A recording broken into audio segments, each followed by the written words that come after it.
Welcome to episode 6 of the Friends2Gether podcast. Molly, would you like to explain, as you normally do, what the Friends2Gether project is all about to get us setting off on the right foot? The Friends2Gether project is a project funded by the National Lottery to help bring people together, improve their self-confidence, their employment prospects, and it's just a project that focuses on people aged 18 to 25 and 55 and over, and it's a project to bring those people together, learning new skills. And one of the ways we're doing that is through this podcast. It is indeed. And joining us this week on our podcast, we have a new guest, Vicky. Would you like to say hello, Vicky? Hiya. You had to say hello, didn't you? You couldn't say no, I wouldn't like to say hello. And we've got Phil back with us this week. By unpopular demand. By popular demand, Phil's back with us this week. One thing we were just talking about as we were waiting to go live was accents and regional accents and why people don't like the sound of their own voice. Obviously, we were talking about that because of when you listen back to podcasts and recordings of your voice, everybody hates the sound of their own voice. So we were discussing why that is. And I think I've heard before that when you hear it in your own voice, you're obviously hearing it through your skull, through your sinuses, through a solid, and other people are hearing it coming straight out your voice into the ether kind of thing. Have I got that right, Phil? Yeah, that's my understanding, yes. Yeah, Vicky was saying she doesn't like her voice because of her accent, and I said I don't think you've got an accent, so it's a bit early for you guys to tell, so I'll put you on the spot here, Vicky. Give us some of your non-existent accent. I think I sound a bit too Essex. Really? Yeah, a bit too... Not there's anything wrong with coming from Essex or having an Essex accent. It's just it stands out to me. It's just you live nowhere near Essex. Yeah.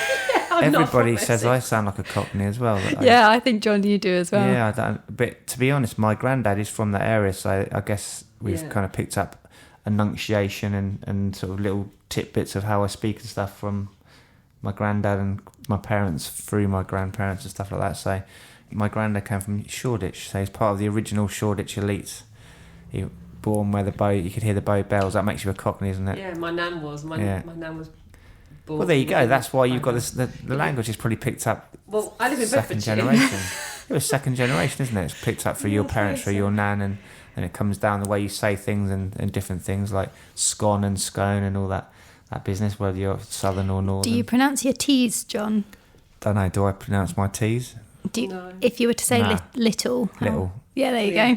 Don't pronounce your T's. Little Britain. Estuary English, yeah. Estuary English. Where are you originally from, Phil, if you don't mind giving out too much information on the podcast? Have you got any... I wouldn't say you've got an accent of any kind, actually. What, South London? You're a South Londoner. Yeah.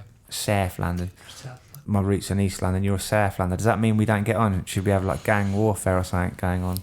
Well, perhaps South London was asking for a sympathy vote. It was pretty out in the genteel Epsom Downs way. So oh, yes, of course. Yeah, you're getting the tail end of that. And it's all been gentrified these days, isn't it? Like, would you class Brixton as South London? That is South London. Yeah, I would. Yeah, and that's all gentrified now, isn't it? They've done it all up, spent a lot of money making it, I would say better, but I used to like it before, so I don't know if it's better or worse now, to be honest. It's less authentic, isn't it? Less South Londoners there, so it's worse, I'd say, than better. But some people, I'm sure, somewhere think it's better now. Anyway... We went off on a tangent there, didn't we? Molly, have you got an accent at all? Would you describe yourself as... I don't think anyone knows if they've got an accent, but I don't think I particularly do. It was just an excuse to get you talking so we could work out if you had an accent or not. I was born in Leicester, but... Were you really? Yeah. Never knew that. Yeah. There we go, we learned something new. If we just get your social security number now and... I was born in Leicester, but brought up in Hertfordshire. So, there you go. So not much of an accent. I would do a Leicester impression, but I'm rubbish at impressions. All my impressions sound the same. What really makes me laugh is that my grandma and her sister were both brought up in South Shields, and my grandma has absolutely no accent at all. She sounds very posh, and my grandma's sister is got the most South Shields accent you can imagine, and I just wonder how on earth that ever happened. Does she pretend though that she's not a Geordie to just like take it away, or do you reckon when she goes back up to the northeast, she like talks like a Geordie again? She doesn't sound like, you would have absolutely no idea that she was from that area. But my great aunt has got the most, Why I'm on? Yeah, definitely South Shields. Have you ever been to Newcastle? I've never been up to the northeast at all, like let alone Newcastle, Sunderland, Middlesbrough. I've been once. Yeah? Yeah. Enjoy I drive it? past it drive through it all the time. I quite liked it. I was there for the day of a North Run years ago for a wedding, so we watched a bit of the North Run. It was quite You nice watched a bit, or were you in it? No, I wasn't in it, No? no. Vicky Pre-running. likes her running. How many marathons you run, Vicky? I think it's about 20. Wow, I never knew that. This is a day of revelations. Molly's from Leicester and Vicky's run 20 marathons. Crikey. And Phil's a Del boy from South London. No, it really wasn't. South London was a poor choice of description. We'll let you off. This week's podcast, off the back of our recent podcasts on the areas to visit in Buckinghamshire, where we had the great debate of 86 about how you say Wadsden Manor, whether it's Waddesdon or Wadsden Manor, we found a nice article on the Bucks Free Press website, which is entitled Buckinghamshire's Most Mispronounced Place Names. So we're going to go through those now, Phil, and see if you can guess how people mispronounce them. I think we should put some of these on Vicky because she will never have heard some of them. No, you're from the local area, aren't you, Vicky? I mean, I've worked here about 8 years. Yeah, exactly. She knows all these I babies. still need to use my sat-nav to get anywhere. Yeah. I feel like we should write them down on a bit of paper and hold them up so people can try and say them in case they... And mid-conversation, mid-flow there, we're lucky enough to be joined by a couple of extra guests. We've got Em and EJ with us. So do you want to say hello, Em? Hello. EJ? Hi. Hello. We were just talking about accents, actually, and Em has a wonderful accent. Would you describe it as wonderful? I will describe it as wonderful, Em, so...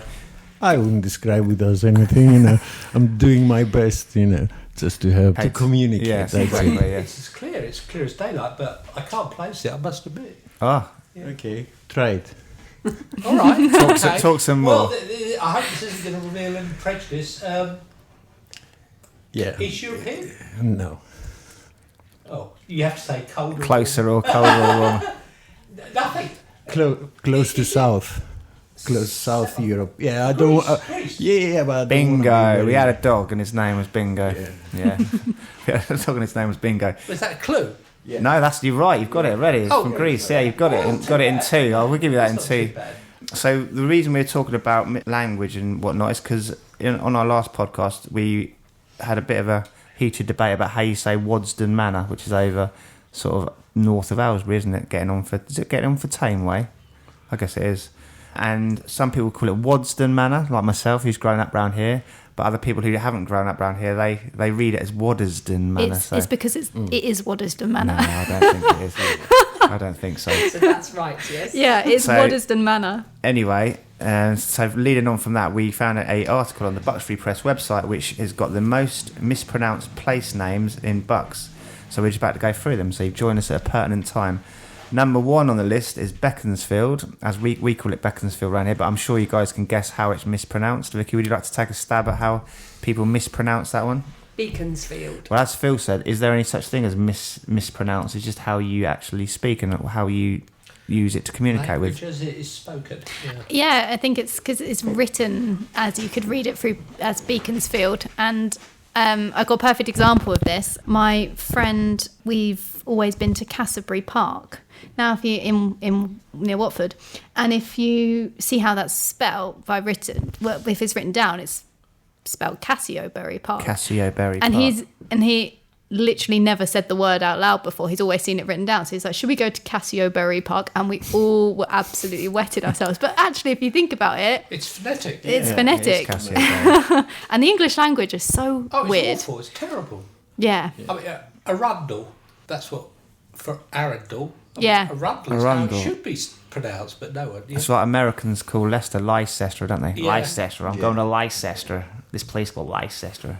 And borough is such a weird one. Like, Everything is. yeah. I feel sorry for anyone who has to learn English. It's awful. I'm not too sure on Beaconsfield because it's a beacon, isn't it? It's on a hill. It's a it must have been Beaconsfield at some point, but it's just been adapted and re-evaluated as Beaconsfield over the years, isn't it? By the Everyone lazy calls it locals. Beaconsfield. Lazy locals, yeah. Next on our list is High Wycombe, believe it or not.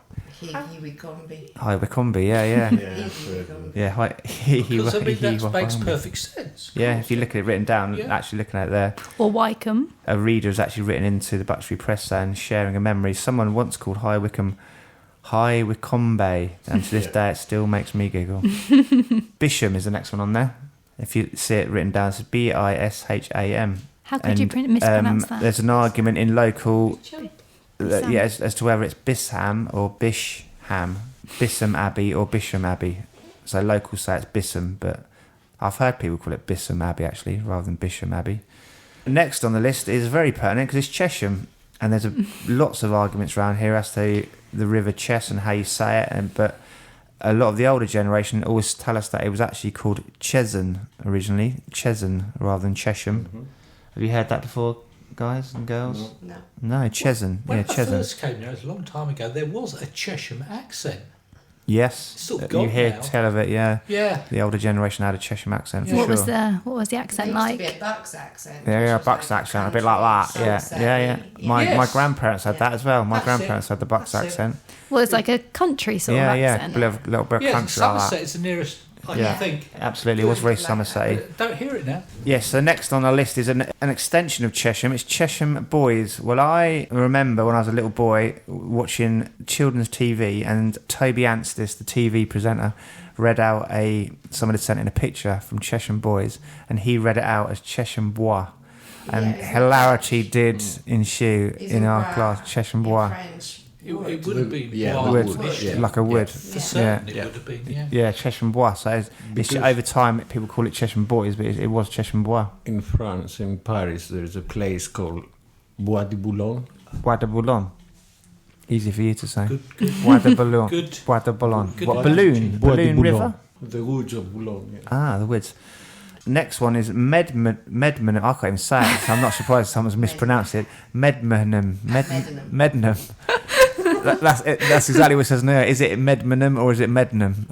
Medmenham or Medmenham? Medmenham Valley. You say it too much. It's, Yeah. You And might if you be say able it to quick enough, that's what I do. That's why I say it quick, because then it could be either, can it, and you can't be wrong. Last on the list is Totteridge. Is it Totteridge or Totteridge? It's I'd say Totteridge. it's Totteridge I unless heard you're it John. Totteridge. It's definitely Totteridge unless you're John. Totteridge. I've just been there this morning and I said I'm going to Totteridge. Where's that? Totteridge. Yeah. Yes, another Yeah, part. Totteridge, Oh, right. there's so many little parts of High Wycombe. This is such another Waddesdon Waddesdon. Totteridge. Yeah, it's so not Waddesdon. So our Cockney accent. We were saying That before was you gonna guys change arrived. once they've, We were saying before you guys arrived that me and Vicky, people think that we are Cockneys, but we worked out that our grandparents were both Cockneys, so we said it's probably been passed down to our Yeah. parents, the way you say certain words and stuff like that, and it gets 'Cause passed down to normally second when- generation, doesn't it? I think you get thrown into from the way that your parents were Definitely, speaking. yeah. The way they refer to things. I think up to 7 or 8 years old already. right. You soak everything up, don't you? You're quite soak right. everything, Yeah. I have some dealings with this Ukrainian family. Yeah. The youngster there, he came in at 3, didn't really speak any, and now there's not a hint of Ukrainian. In fact, he's forgotten Ukrainian and he speaks English. And how long's he been here? 2 or 3 2 or years, 3 but years. it's obviously where the language is formed. His brother, the older brother, still has a pretty strong. Yeah, that's why Ukrainian. they say the best time to learn a language is when you're wouldn't about know. 2 years old. Yeah. So when were you taught English in Greece, or Yeah. did you learn when you sort of moved over I was here? studying first German, Yeah. so and then German? Yeah, I know how to I would have speak. thought French was your second language, isn't it? No, you have to choose. You know. Okay. So it's up to you if you Yeah. choose German or French Yeah, or yeah. whatever you want. Shall I ask you to knock out a bit of German then, or yeah, not? and then then I learn Yeah. English. So. Do you find it easy, or 'cause I suppose you can't remember? Just one day you start learning, and then there you go. know what? I mean, I think the more language you learn, the easier it is. Mm-hmm. You start to get the. Yeah, because the basis of each language is either Greek or Latin. Yeah, Mhm. yeah, Yeah. So all the European language, they have a base of yeah. both of them. So But English doesn't have grammar. yeah, I mean, it doesn't have any rules. doesn't Not There's as so weird many as that. We don't- exceptions. yeah, yeah. Everything's an exception. We Yeah. like exceptions. Well, the German, although they have articles like feminine, Masculine. masculine, Yeah. all that, der, die, das, yeah, and They tend to follow a rule. they have many imagine rules. that. I mean, Yeah. everything in grammar makes sense. Yeah, I Like, can imagine that. so, yeah. Here's a question for you, Em. How did you chat up your good lady wife, who happens to be sat next to you at the moment? Did you do it in English or Greek? What do you think? Greek? Did he impress you with the Greek language? She was fluent. Blown away. Greek. She was fluent. You couldn't speak a word of it. Some words. Yeah.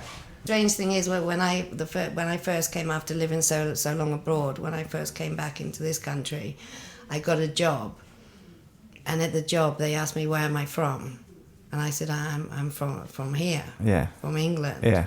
Yeah, but where are your parents from? Because I picked up a foreign accent. Really? To be fair, I noticed it a tiny bit. Yeah, and they asked to see my passport. They didn't believe that I was British. Yeah. Was that in Buckingham Palace that happened? When she was going to Scotland when she was young, she was speaking for 3 months, because the family's from there. She used to pick up Scottish accent. Really? She was coming back. Yeah, she's I picked very up little words or an accent itself, kind I of thing. just pick up accents without realising. Oh no! Quite a few people say that when they go back to their hometown or their accent can quite easily change. Unconsciously. Yeah. So English is your native language, your first language. Yeah, yes, it is. Contrary to popular belief. Would you? It does sound like you have a tiny little bit of an accent. If I had to, Yeah, now I don't. Well, I think when I came back, I had quite a strong accent. I can pick up all sorts of things in your accent. Bits It's like having dessert. You think, look, that taste and that taste. It's a lovely accent. There we go. So next we're going to be talking about today, also linked to local news. This is an article that Molly shared with me earlier, which I thought would be quite good to talk. Have you seen any famous personalities in the local area? So there's an article that Molly found which mentions 4 who have been spotted recently, and I'll go through those first before we get on to any that we might have seen. So the first one is Will Mellor, apparently. Who's he? He was best known, I'm about to tell you, Phil, known for his starring roles in Hollyoaks, 2 pints of lager and a packet of crisps. And No Offence. I don't know what No Offence is. Has anyone seen No Offence? It was just in that Mr. Bates versus the Post Office. Oh, who as well. did? There you go. He was in that. I'm trying to describe who it was. I have to show you. The guy that looks like Will Mellor. Coronation Street. Was he in Coronation Street? There you go. Yeah, he played the guy that's in prison now. There you go. And he was spotted in Specsavers in Marlow. There you go. And it's actually a quote from the guy in Specsavers. Look, there it is. Store director at Marlow Specsavers said, "I was pleased to see Will coming in now that we are fully open and taking care of his eye health." There you go. Like an advert. Well, I don't think he even went there. It's just like, we'll tell him you were there so I can do an advert for Slow it. news day on that day, I think. Whatever. Maybe it was somebody who looked like Will. Yeah, and he should have gone to He got a free Specsavers. free prescription out of Does it. this look more like him or less like him? We have to define. There is a difference between someone that is famous and someone that is famous and someone that is known Infamous. or infamous. Yeah. And someone might be known because I think that's why they call it celebrity rather than famous. Exactly. A lot of times nowadays, people are famous for doing nothing at all. Exactly. They're famous for being famous. Yeah. In a seamless link, number 2 on the list, Harry Clark. I don't even know who this is. The 22-year-old's life has changed drastically since winning the BBC TV reality show The Traitors at the start of the year. Did anyone else watch that? Traitors. No. Where he managed to pocket nearly £100,000. I mean, if anyone has very old. I don't know. if anyone has the time to watch that season of The Traitors, he was, and no spoilers, but we have to spoil it. He won. He was very good. Yeah, he was very convincing. I love the tenuous links on this website. He is now looking at new ventures to explore, but not long after pocketing the cash, he decided to visit a botanist restaurant in Marlow. Harry, who is from Slough, said he loves Marlow when he popped into the establishment. Well, now, Phil, if I was a betting man, I'm betting that you've heard of this third one. Oh. Mary Berry. Yeah, she's a local woman, isn't she? She's a national baker. treasure and an excellent baker, it says here. The 88-year-old used to live in Buckinghamshire for several years before moving and settling in Henley. During her time in the county, she was regularly seen in Penn, the village where she used to live. There you go. Mary Berry used to live in Penn. She used to do Bake Off, Phil. I think she was the presenter, or was she the baker or the She was the judge There you on go. Bake Off with Paul Hollywood, but she left when they moved over to Channel 4, I think. Haven't they got the guy from Mighty Boosh doing it now? Yeah. Yeah, but he's not a judge, he's a presenter. Is he? Mary Berry was the judge with Paul There you Hollywood. go. And I'm going to lay a wager here, Phil, that you've heard of the 4th one on the list as well. Ricky Gervais. Oh, yeah. We all know that Ricky is a relatively local lad. I love the word relatively in there. Born in Reading, with Slough being used as lots of locations in his TV shows, Thames Valley has always been a huge place in the comedian's heart, The but it Office. gets better. Despite his loyalties and upbringing in Berkshire, however, he currently resides in Marlow and is frequently spotted shopping in the town's high street. He was even spotted in the Marlow's Farmers Market. I never knew Ricky Gervais lived in Marlow. I've seen him in Marlow. Have you? I've seen him in Hemel a couple of times, but he used to film Afterlife in the old town in Hemel. Yes. We mentioned that on the podcast. I Yeah. know Russell Brand lives in Marlow, doesn't he? So maybe it's a comedian's... Seen him in High Wycombe before. Have you? I've seen him at a concert before. Jimmy Carr went to Royal Grammar School in Wycombe. There's a lot of people, Yeah, famous people famous around here. mate. I tell you what, don't muck around. And this article actually mentions Johnny Bull visiting somewhere. He used to present. What was it called? Do you remember what Johnny Bull used to present? Animal Magic. Yeah, Animal Magic? no, and That's Johnny Morris. How? That's it, like that kind of program. How? Yeah, how? Was it Cannonball? Johnny? No. Okay, sorry. Johnny Bull, and you know his daughter though, Molly, Zoe Bull. Oh, Zoe yeah. Bull's, so Zoe Bull's father. They used to live in Little Cheltenham actually, I think. Zoe Bull went to Amersham and Wycombe College. Yeah. I know that. And the Osbornes famously live in Jordans, which is just outside Cheltenham St Giles, and they're actually moving back there soon because they want to settle in the UK as Ozzy enters. Well, he's 70 now, And and he they must be used to live in early Amersham. 70s. Back were- in the 80s. Yeah, he mentions Amersham being in Amersham prison on his documentary because when he tried strangling his wife, he ended up in Amersham Nick, he says. And they're moving back soon to Jordan's, and because I watched the Osbornes podcast, they do a podcast actually, and Ozzy's buzzing because she's put a swimming pool in for him, and he said to her the other day, if you put in a high board. She's like, Ozzy, what do you want a high board for? You're going to dive off a high board. He goes, well, that'd be nice to have one, wouldn't it? He goes, you're not going to use it. He goes, well, no, it'd be nice to have it, wouldn't it? Imagine that being your life, just if you're not even using it, but just get one It's an anyway. indoor swimming pool. Who's Zoe Bull? She is she used to present Radio 1 breakfast She's show. still live and kicking in the. Yeah, she was a TV presenter, and then she went on to be the Radio 1 breakfast show DJ, I believe, after Chris Evans. No, she's Radio 2. Yeah, they all get moved slowly into Radio 2 as they get older. They try and stay young and hip. They try Yeah. and stay young and hip, so they move youngsters into Radio 1, and then Radio 4 Radio actually. 2 get moved along, don't they? So that's... They just push someone new into Radio 1 without any experience, and a lot of people are not happy about it. Well, they're a social media influencer or Yeah, and I think a lot of people are unhappy because there's a lot of people who could have gone for that role who are experienced radio presenters, in and their they've put in hours. an influencer, basically, someone from Made in Chelsea, into the slot. something. Oh, wow. Was it Jamie Lang. yeah. What's made in To be fair, Chelsea? I quite like him. Yeah, it's just I think people thought there was probably people who deserved it a bit more. Now, Possibly, yeah. as Phil just made a very pertinent point now, what is made in Chelsea? God, One of I you don't two, know. Vicky or Molly, would you like to... Molly or Vicky, would you like to explain to Phil what made in Chelsea is? I couldn't even describe it. Of it. There's a It's hell of a lot like of programmes I've never seen. it's a reality scripted. Isn't Yes, it but faked though? Like What's the... People that are Load of posh brought up in Chelsea, people. so basically a bit posh, got more money than sense. yeah, And it follows their lives, but I think a lot of it is scripted. I've never watched it myself, but I think a lot of it's scripted. It came from The Only Way is Essex, which is very similar. It's a posh version of that. people used to think it was a fly on the wall documentary film, but then they don't allow for the fact that they wake up in the morning in bed and there's like cameras there, so it's not exactly a fly on the wall documentary. Yeah, a They've lot got of it's cameras in their scripted. bedroom and stuff like that. What's the only way is Essex then? Same. Same thing. But Reality. so I think they got the idea for the Made in Chelsea one because of Essex, and they thought we'd do a posher version of the. It was called Towie. It was very popular. So The that Only was Way a is Essex. reality of people from Essex. But that was Yeah. the same. That was again. It was scripted and scenes. So it was although it was scripted, I think the premise was that the scenarios were set up, but people were still being themselves in a set scenario. In Essex. Yeah. And I think they moved the concept over to Made in Chelsea. I didn't ever really watch it or understand it because I didn't understand if it was real. It really confused me. It's a Like, mixture of- yeah. They kind of had artistic license to be who they were, but it would be, for instance, Molly, John, sit in this bar and have a cup of coffee and Yeah. talk about Vicky. Yeah. And yeah. then they film it kind that of. conversation would then get recorded and played.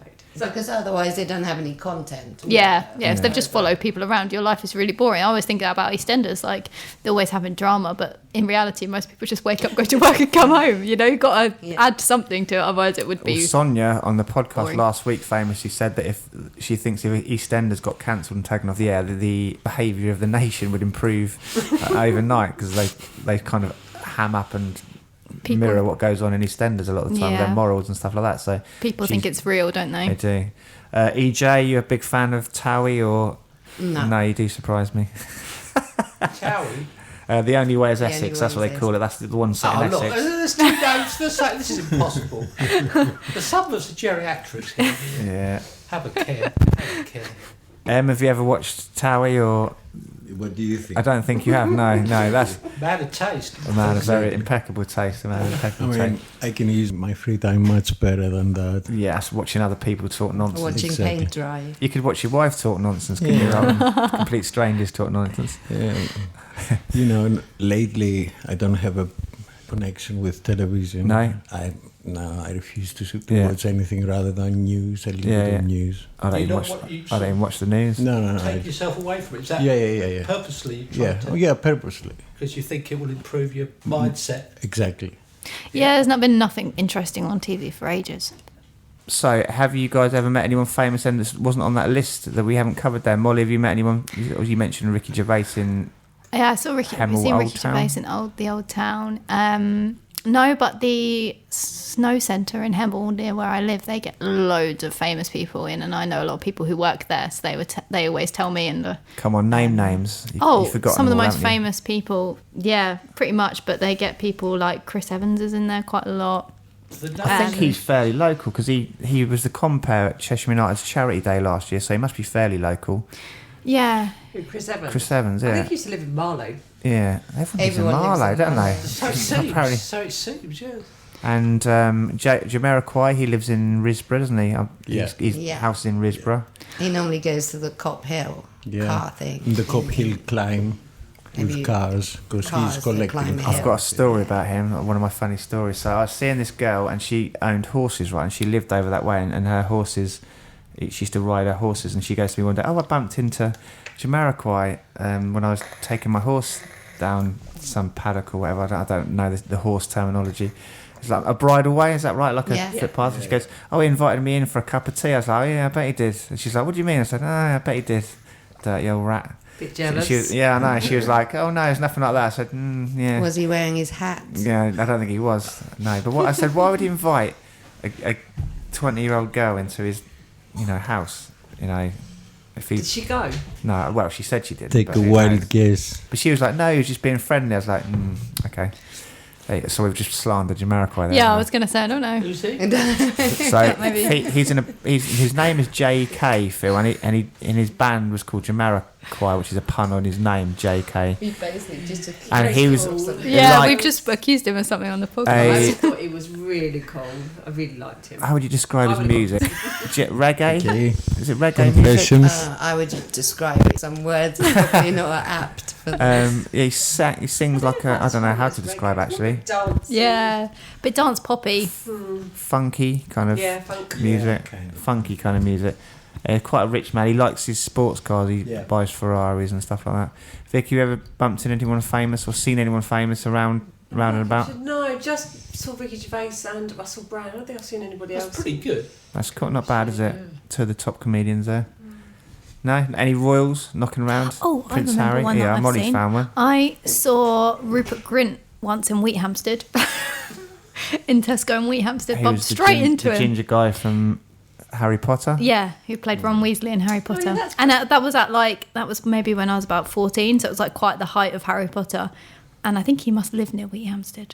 I know that's not in Buckinghamshire, but I just literally bumped into him around the aisle in Tesco, and I was like a bit starstruck. Oh, I saw Alex Horn at Christmas, but I think Oh everyone else yes, yeah. interested. Your daughter famously humps Jumped his on leg, it. didn't she, or something? Noel Gallagher used to live around here as well, of course. He used to live in, I think it's called Burton's Lane in Little Outside Chelfont. Lane End. Oh, yeah, He not used to live famous. outside And Lane End. they had a Big studio, house. Lane End Yeah. Studios, Wheeler's End Studios, that used to be called. They recorded some Oasis albums in Wheeler End Studios. His house, I don't know if I should say this on the air, should I? The name of his house? Is he still there? We think he still owns it, Oh, but we're not no. sure if he still lives there.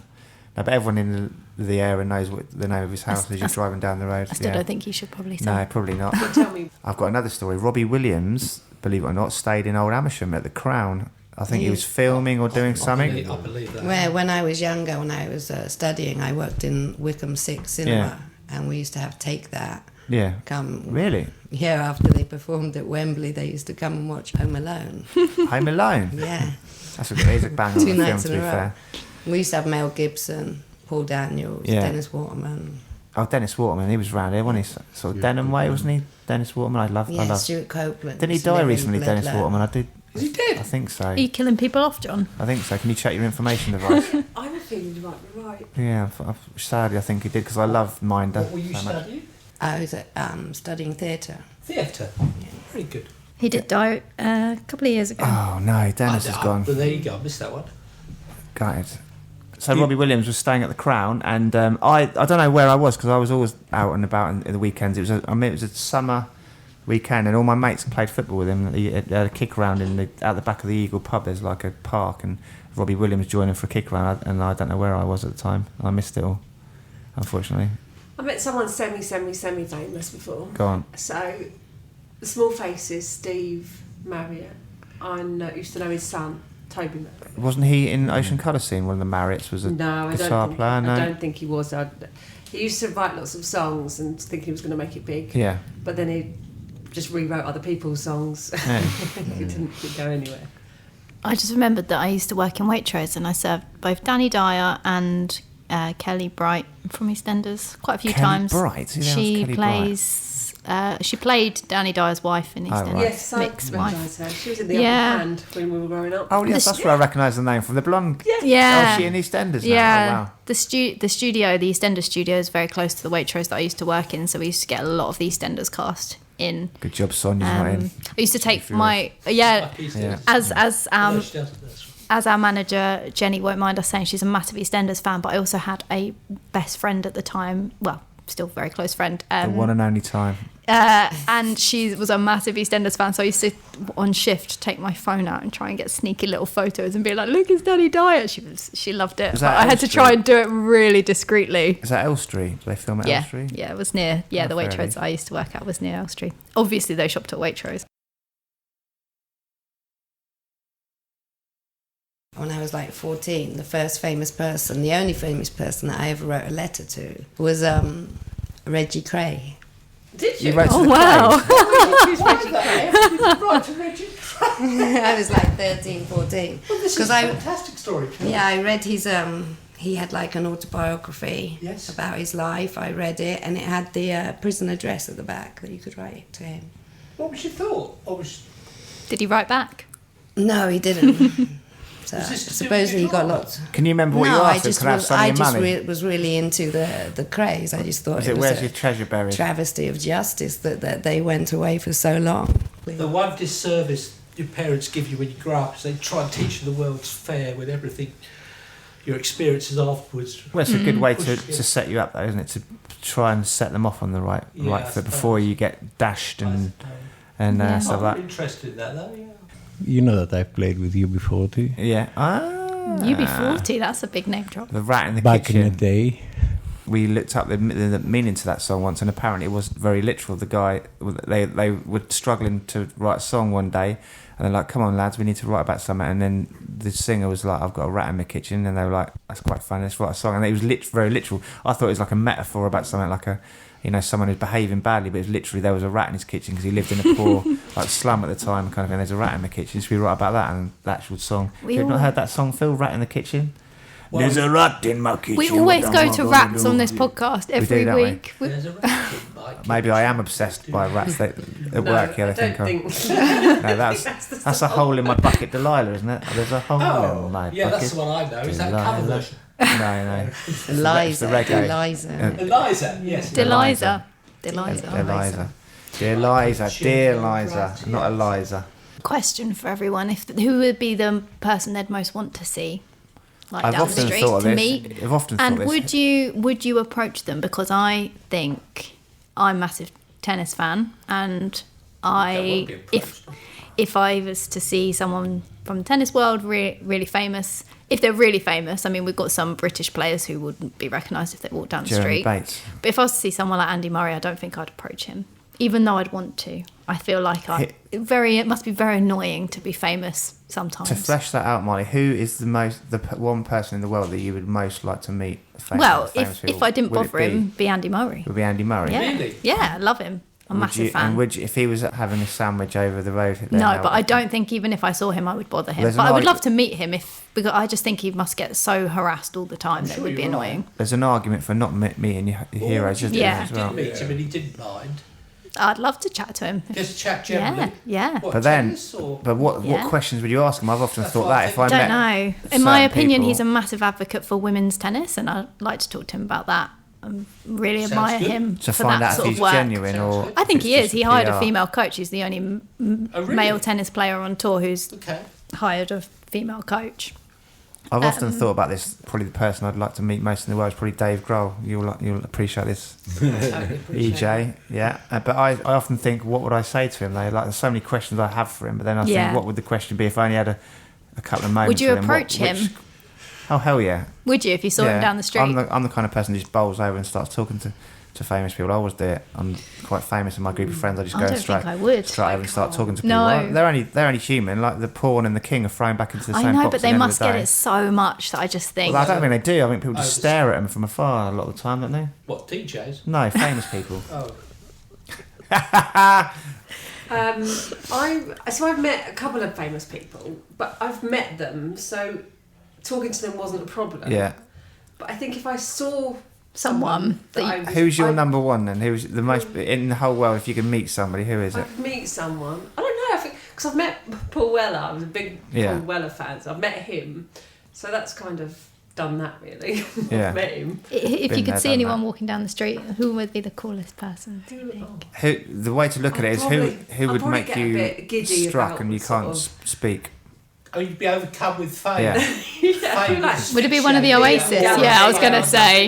Yours would be. Yeah. I always thought that I'd marry Noel. Who?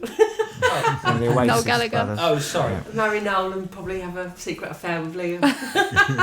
And then they'd hate each other even more. But there's also an argument there for if you have someone like that who you wanted to meet who is known as being down to earth and sort of man of the people kind of thing, it would be easier to approach, and I don't think they'd be as. You just think them, like I say, they get it so much standoffish that maybe is they would just not I wouldn't want to pester him. Yeah, it's difference, isn't it, between pestering, I think. I don't know. But you have to choose the time and the place. Yeah, also, if they're in a bad mood, they've had a bad day. Because imagine if he's with his family or having a private time. Yeah. I mean, Don't bother. I always think if someone's in a restaurant eating food with somebody else, you never want to go over and start if they're in the middle of eating or something. Exactly. It would be so annoying to be. But nowadays with mobile phones and stuff, if they try and say, "Look, I'm with my family, can you not bother me?" They'll try and trigger you, won't they? And everyone will be filming it. It's like, "Oh, look at this arsehole, he wouldn't." When you used to see people, you could say hello and you could. But now it's like, can we take a selfie? Can you sign? Well, more sinister than that. So Dave Grohl doesn't even sign autographs anymore because people would just get him to sign stuff, autograph hunters, and then sell them online. So he said, "I'll take a photo with you and I'll, say hello to your family or say your brother or if he's a big fan. I'm not signing anything anymore." So basically, he doesn't want them to make money. Yeah, he just wants to make the money himself. No, but it's not fans. What they do it's not is fans. they go round and they have like a pile of things. Can you sign this? Can you sign this? Can you sign this? And they keep chasing and they're like... It's like ticket touts. I absolutely cannot stand. One thing in life I hate is ticket touts. Those people, you wouldn't have the fame. No, they're not fans. They're just it people it doesn't matter. Professionals that try and make money off them. But they're not normal fans that want to meet these people. Like, as opposed to the normal ones. Define the normal ones. Fans of the fans. music, yeah. I'm not chasing them. The normal obsessed people about a person. Yeah, but there is difference. But these guys are just professional. They're like professional ticket touts, like Molly said. I hate ticket touts. My just number one. They're making money by selling the stuff online. I hate the fact that fans can't go to concerts because ticket touts buy all the tickets and sell them on for higher prices, and it makes it so inaccessible. So inaccessible for people to want to go and see their favourite band who can't. And there I think are ways around that, though, Molly. Makes me so angry. It should be a law. Capitalist society, so you can't expect anything different. In some countries, they have a law that you can't resell tickets on for more than you bought them for, and I think that law should be introduced into this country. Yeah, they used to do that. I mean, Foo Fighters were quite good at that. About 10 years ago, you had to be a member of their fan club or their mailing list to buy one ticket each, so it stopped. Well, you needed ID. Yeah, you needed ID to go into venues. target venue. it. But for whatever reason, they've stopped doing it. Like, I guess they were getting bigger and bigger venues, and they couldn't keep doing it. But yeah, I've been to venues before where you had to have ID. They do that at sporting Yeah, events. I go to they Wimbledon do. every year, and you have to have your ID to prove that you bought the ticket, so you can't get like ticket touts for those and sorts there's of a things. great site called Twickets as well. Which Twickets is great. They don't let you sell tickets for above face value. You have to list them at face value. So if you can't go to a show and you've got a spare ticket, you can put it for face value on there. I use Twickets all the time. It's if you genuinely can't go to somewhere, you can put it on for face value, and then the real fans are getting it at face value. At face value, I think It's so a much shame they better. don't do that with everything. Food, electricity. Yeah, oil. well, you could go that deep. True. Yeah. True. Absolutely. Who would you meet, EJ, then, if you I think anyone in the world? that's alive, because Yeah, I think it's more alive. interesting the people that are already dead. Well, ghosts. Probably. Ghosts aside. No, I mean in history, Yeah. historical people that's alive at the moment. I think Julian Assange. Is it Dave Grohl as well? Julian Assange. Julian Assange. Where is he? He's in prison. still Belmarsh? here? Has he got In the barrel? Belmarsh? He's still here. He's got his. Hanging on by his fingernails. Yeah, he's got another appeal. Is it Belmarsh he's in prison? Oh, he's in prison. Yeah, somewhere. I I think believe so. so, yeah. Oh, right. They called him out of the Chile embassy, didn't they? Yeah, that's right. They pulled him out. Yeah, I think It'd he's be in very prison interesting somewhere. to meet. He would, but if you've only got like we were saying with Dave Grohl, there's so many things I'd like to ask him, and you only got like a fleeting moment. What would you ask Julian Assange in a fleeting moment that can be question? broadcast? But freedom of speech. I don't Yeah. know. I don't think you can ask in a fleeting moment. That was somebody I just like to speak to. Have a dinner party. And Yeah, have it's all certain that dinner people at a dinner party. Yeah. party. Yeah. Yeah, that's a question I often ask on the podcast. Actually, In choose your fact, 5 is guests that that not apply. the other issue with the society, apart from it being capitalist, which is why, is that people expect one-word answers when in fact Yeah, the it's answer's not much enough. more nuanced. and Yeah, long-term. yeah, exactly. More context, nuance. Context. Everything's out of context.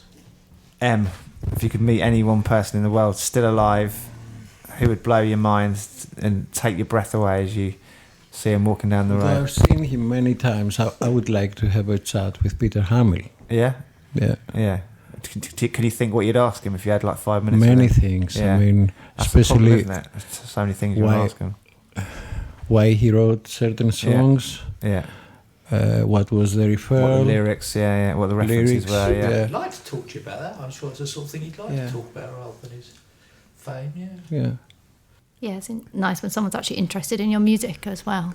In the Yeah. art. Mm. Yeah. Would you prefer someone to be interested in you for your art or you as a person? It's an It's got to be interesting your art, right? question. As if an that's artist, why you're famous. Yeah, then you can disconnect it somewhat, can't you, from what you're But talking they're about. always attached, aren't they? I guess Your so, yeah. art represents you as a person. You couldn't Yeah. write the art if you Exactly. didn't have the person. No, you can't separate the two. You're right. Phil, who would you meet? Anyone in the world? I'd like to meet one of the founders, one of the major religions. Still alive? Well, of course, they're immortal, aren't they? Of course. Yes. You'd like to meet... Find out what they think about what's happened to their original How it's thoughts and been- process. That's what I'd like to do. That's a very deep answer. You've thought about that a great deal, haven't you, Phil? You can tell. Very right? different from the Yeah, from the Vicky others. wanting to meet Noel Gallagher. So we got... If I would choose someone dead, it would be George Harrison. I think I'd like to have met him. Well, he was fairly Oh, local, was wasn't he? it? Henley way? I've just always thought he's fantastic. My favourite Beatle, and I grew up listening to the Beatles because my dad was a big Beatles fan, and he was just always my favourite. I always thought he looked really great in a pair of flares, and I just liked his. So you'd ask where he got his flares from? Yeah, but I just liked his, his faith, his spirituality, and the Hare Krishna and things like that. I used to find him quite fascinating. Yes. Yeah. Really liked. Have you heard the Last Will and Testament of George Harrison? I'm not sure if I have actually. I need to Look it up. do some Look it more up. research. I visited the Bhagavad Gita Manor a few times. Oh, yes. Is that in Hemel, isn't it? Is that the one It's local? like Hemel? Watford, Tring Hemel, Way? isn't it? I think Yeah. you walked by that, yeah. It's really beautiful. Yeah. I'd love to meet Elton John. That'd be amazing. He's got links to Watford, hasn't he? So I guess he must live around here somewhere. Yeah, he's not too far. Yeah, Watford supporter, you're right. Yeah, well, he's played chairman, at didn't he's played at the stadium quite a few times. What, football? Yeah, chairman, didn't he used to be He chairman. did, he but did I think indeed. he's got a fascinating life, Elton John. What about you, John? Who would you like to meet? Dave Grohl. What would you ask him? Obviously, Chris Cornell's no longer with us, so it all goes on to Dave Grohl. I mean, it's wow. So, like, some Nirvana songs about lyrics and recordings and stuff, and what the lyrics are and what the vocals are and stuff like that. I think, but so many. I'd like to say to him, thank you very much, actually, because he's been with me throughout my whole life. It got me through some difficult periods. And when I was young and learning guitar, one of his albums is the album I learnt to play guitar up to and stuff. And I've seen them as they build their way throughout. So in the tent at Reading when they first come over, I saw their first UK gig and I saw their headlining gigs. They were getting bigger and bigger venues and stuff. So difficult to make a pithy little one question answer, isn't it, really? So you'd say thank you for the music, thank you for the music. songs you're singing. Thanks for all the joy you He bring. would find that quite funny, though. I believe, if I did say that to him. But again, you raise another point. Like they must get fans coming up to them all the time. So what could you say to them they haven't heard before? Yeah. You'd have to stand out and be different. You have to be authentic, wouldn't you? Like as to your reasons to. Authentic and different. Yeah, and it always makes me sad when one of my favourite artists dies, because then you kind of think to yourself, I never got to tell them that what a big impact and a influence and a help that they've been on my life. It kind of there's a little tinge of regret when a famous person dies that you can't tell them that what a great help to them you were. Have you seen that? Sorry, going a bit off topic. Have you seen that clip of Brian May where he's just got too much fan mail and he's like, please do not send me any more fan mail? Probably. Ringo Starr's the same. He's like, maybe it is Ringo Starr, actually. He's refused to sign any more maybe it is Ringo autographs. Starr that I was talking about. Yeah, he's no like, more. no more fan mail. Please do not write to me. There's too much fan mail. He puts a video out. It's great. It's so good. Yeah, I think it was Ringo Starr. Yeah, I think it was. But yeah, people just, you think that you'd like to think that they would be really interested to talk to you. I'm pretty sure they have personal assistants that that but deal they're with just their fan inundated mail. They with don't even fan mail, and they probably don't see half of it. And I mean, I know that some of these people, like you say, can mean so much to you, and you want to tell them, but how much do they want to hear it anymore? You just don't know. And again, as Em said, it's like it depends if they're having a bad day. They might have a headache. They might have be sick of people, be dehydrated, and they might be having a good day. They might be having a bad day. It depends when you catch them as well, isn't it? Because we don't have to forget that they have their personal life, the personal issues and stuff. I mean, if for example the person that you want to meet, you meet him walking alone in the woods, when you are walking. I don't think that is the perfect. Maybe he wants to be alone. You know what I mean? Maybe he wants to. Do you not think that's the perfect time to just say morning, and then you've met them? Yeah. But you don't have to interact, if that makes sense. Yeah. But imagine you've had an argument. But normally his answer or her answer might be good morning to you too. Yeah. And that's nice. And you've just made their day You've without. shared a bit of universe with the person, haven't you, still? I like that. I think that would be a nice way of But doing also, it. if you think about it, Molly, imagine you've just had an argument with your boyfriend, you're walking down the street, there's frosty, a bit frosty between you, you're not really getting on, and then some fans coming out going, can I have your autograph? Yeah, exactly. Imagine that's Or you not have good, loss is it? in your family or... Yeah, you might have lost your dog, your cat, you know. Did you see that clip of, is it Jay from The In-Betweeners, when he was out with his wife and they're all shouting, people just walking along the road, people shouting, bus wankers. And he was laughing because he's like, I still get this at 15, 20, 10, 20 years later. Yeah. You kind of do, but you have to have that realisation that when you sign up for this sort of life, you That's will, what people... and that one unfortunately... catchphrase will just live with him probably forever. Friends. Yeah, it's funny, isn't it, what catchphrases they get thrown at them with all their lines and stuff, and they go out and people just shout at them. They think they're being really original, the first person to say it. But they're like, I imagine heard this poor 15 David times Jason, he today. must get all the Only Fools and Horses ones all the time, wherever he goes. Right. Got about 10 minutes left, so we like to do a mindfulness question to end up our podcast. So did we get to 5 or 6 last week, Phil? Can you remember? 6, I think. Okay. We've still got about 20. Oh, it's number 5. Do you remember the first novel you ever read and why? Number 6, this is a good one actually. We're going to do number 6. What is your favourite thing about your personality? Oh, God. So Molly's guffawing, so we'll go to her last because she's wants to give it great consideration. We'll catch Phil on the hop. What is your favourite thing about your personality, Phil? Decisiveness, no. I used to think I was indecisive, but now I'm not so sure. That's a famous one, isn't it? What is it least favourite? No, What your is your favourite. favourite thing about your personality? I suppose inquisitiveness. Yeah, That's a good one. I'd say you're very warm, Phil. Warm. You're very Oh, approachable. I would like to think. Very that's- approachable. If people felt that, I'd be very happy, yes. Em, what's your favourite thing about your personality? Can I name all the negative about me? We'll see what's left, and then that'll be the positive one, won't we? What is your favourite thing about your personality? Or maybe we could get your wife to answer it. Yeah, go on. What is your favourite thing about M's personality? That's good. If you don't mind answering the question, we can... I would say he's good heart. Oh, well, that's Definitely, fantastic. definitely, Can't yeah. do better than that. No, you have to answer. What's your favourite thing about EJ's personality? Okay, what attracts me to her was the craziness. So That's a great answer. yeah, I mean, if that make any sense, but Yeah, I get that's what the I mean, truth. yeah. Yeah, because believe me, with the crazy head that I have, I couldn't be with a Normal is boring, isn't it? Yeah, After all, yeah. That makes perfect sense. I There like we that. go. So that marriage guidance counselling session will be 3,500. Vicky, what is your favourite thing about your personality? So it's probably my favourite thing, and probably the thing that's most annoying, is that I can talk to anyone about anything at any time. But also that's a good annoying thing. too. It can be annoying. I know that. I think maybe talk too much. The fact you're aware of it means It's literally your job, Vicky. yeah, It's what you get paid what to you do. did at accounting. Molly, you've had the opportunity yeah, to I think about it now. I am really good at reading people. I can instantly tell when someone is slightly off, or Emotive energy. I've got. Not their normal self. Yeah, I would say that I am good at reading people's emotions quite well, and especially if I know someone quite well, Well, yes, you have to know I that can literally walk into a background. room and feel when someone is not quite right, and I like to be able to identify that. So That's a good one. That's like a superpower. That is a superpower. yeah, I don't know what it is. I can just always tell if someone wasn't quite right. Usually, sometimes not, but most of the time. There we go. What about you, John? Well, before I got this job, I was making a list of what my positive traits would be, and I write down similar to what you just said there. Is like the way I can emotively read people's when they're in a bad mood or something. I can pick up on those kind of things. So I'm quite good at that, and my sense of humour. They were the two things that I said. Ideally, I need to find a job where I can use my emotional appreciation of other people. I'm good at picking up on people when they're sad or happy and stuff like that. And I can find humour in most situations. So I guess that was probably my... I'm moving forward.